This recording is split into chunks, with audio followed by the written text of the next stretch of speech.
as you can see, the carburetors have a nice fluid action here as I raise this. It's perfect. Everything is nice and clean. Let's put it back in the bike. And might as well just clean up the top of the engine as well. So we're going to take this and just figure out a way to get this in there. There we go. I guess if you put it further down, it'll be easier. There we go. It wasn't too bad. Now, the clamps here, and as you tighten them, just make sure that they don't move on you. Keep an eye out on the carburetor, just to make sure that it doesn't move or slide out. One tightens the rubber boot to the engine, one tightens the rubber boot to the carburetor. And now let's get the other one. And there's two on each side. Let's make sure that we tighten this boot. And you might want to move this around just to make sure that you're able to slide your screwdriver in such a way that you can remove the carb in the future.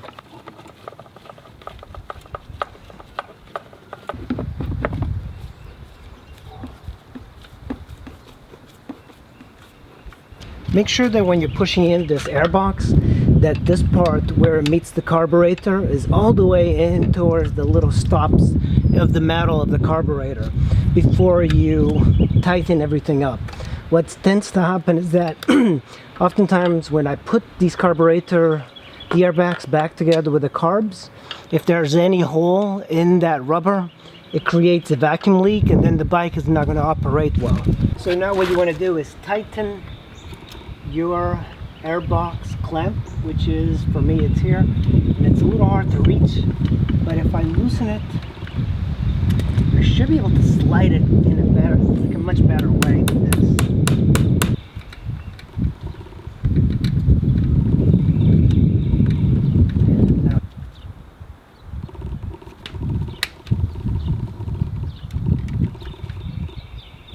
Let's tighten the other side. Then it doesn't have to be super tight, but you don't want any vacuum leaks through here. Alright, so now we have two cables here, which are the throttle cables. One is a return, and one is the one that brings it back. And honestly, I always forget which one is which. I guess one way of figuring out which cable it is if you twist this way. That's the one that should raise that throttle mechanism. When you roll it this way, it's the other cable that rolls it back. Throttle, return. So this is the throttle. This is the throttle here. So and just put it on here. Good thing is you can use your other finger to slide it in there. And now, make sure that this is not, in the correct position here. This is the return, okay. So this is a 10mm wrench. If you pull up this, you should be able to tighten this. You don't want this to come loose as you're riding. But this is how you adjust it, so that's good. And now we're going to adjust the return. You push up on it.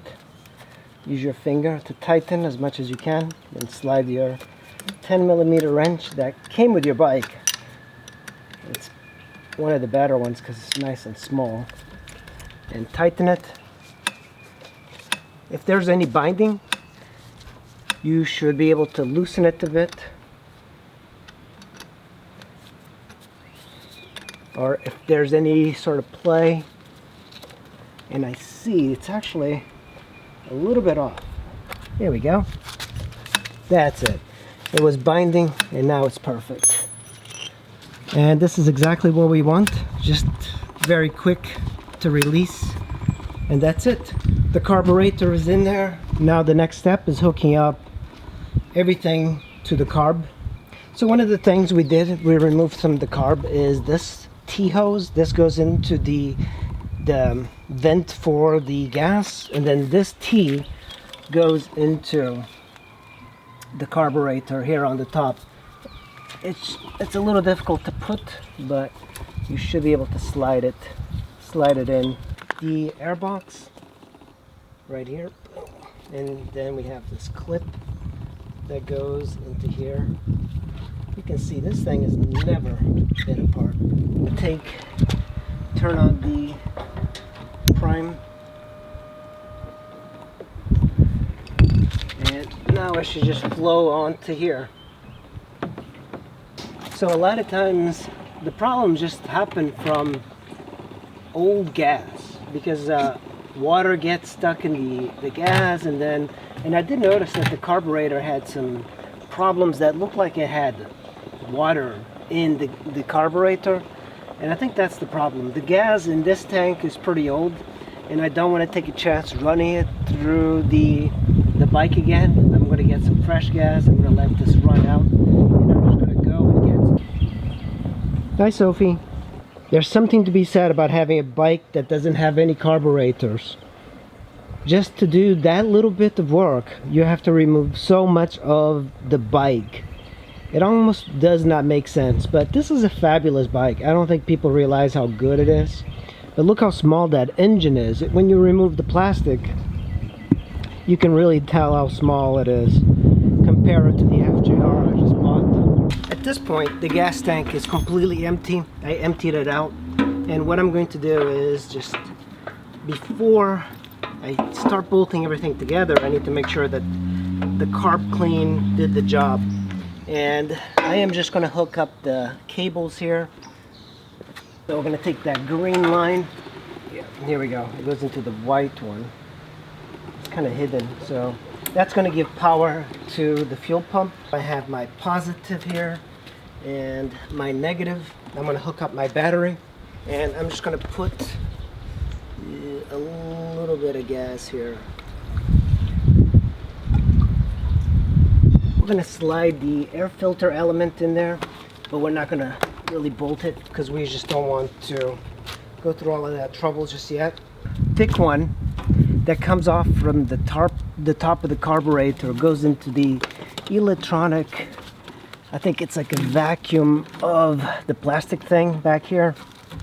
Once you get that, you have your gas hose, which is this big one, and that goes into, actually I'm going to route this a little bit differently. I'm going to put this, the one that goes into the plastic, I'll route it a little bit this way. Fuel line is the thickest one, and that goes into this bottom one, and then you have another line here that comes from the T of the carburetor, and that goes into the small vacuum here of the second hose of the petcock here, and it flows all the way to the bottom of the bike, and it's right here.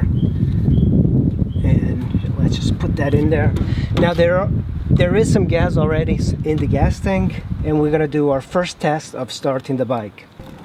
Alright guys, some of the things I might have forgot to mention are that you have to connect the airbox, and this hose right here goes from the crankcase of the engine to the airbox, and I don't think I showed you guys where it was, but there is a hose that goes from there to the very bottom of the airbox that you need to connect.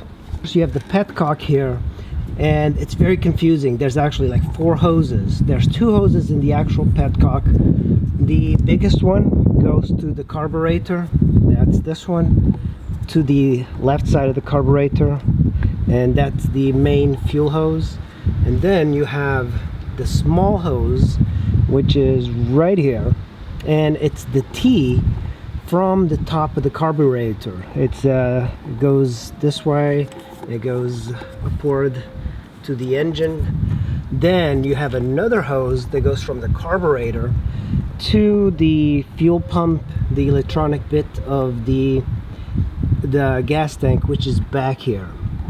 And then you have another hose that goes, it's like an exhaust fuel hose that goes from here all the way, and it exits near the rear shock. So keep that in mind. I always get those confused, but now I'm at the point of just putting everything back together on the bike. So before I seal this side of the bike, I want to take this cap off because I want to make sure that the coolant is bled. The oil to soak so much easier. So that is the radiator cap, and I want the bike to warm up in case I need to bleed the system. It's actually full, but since I had to fill the reservoir, I'm just going to let it run for a little bit. And I also want to change the oil on it. It's a little tricky to put, so these tabs should line up.